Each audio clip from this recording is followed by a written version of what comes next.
Solve the following question. Multiply 79 kilograms, 832 grams into 4.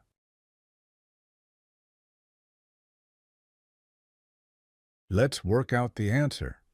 The easiest way to solve multiple unit questions is to convert the bigger unit to the smaller unit.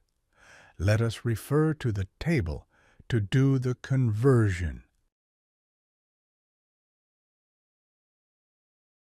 1 kilogram equals 1,000 grams.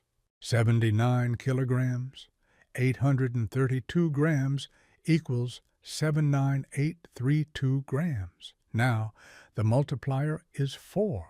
Multiply 79832 into 4.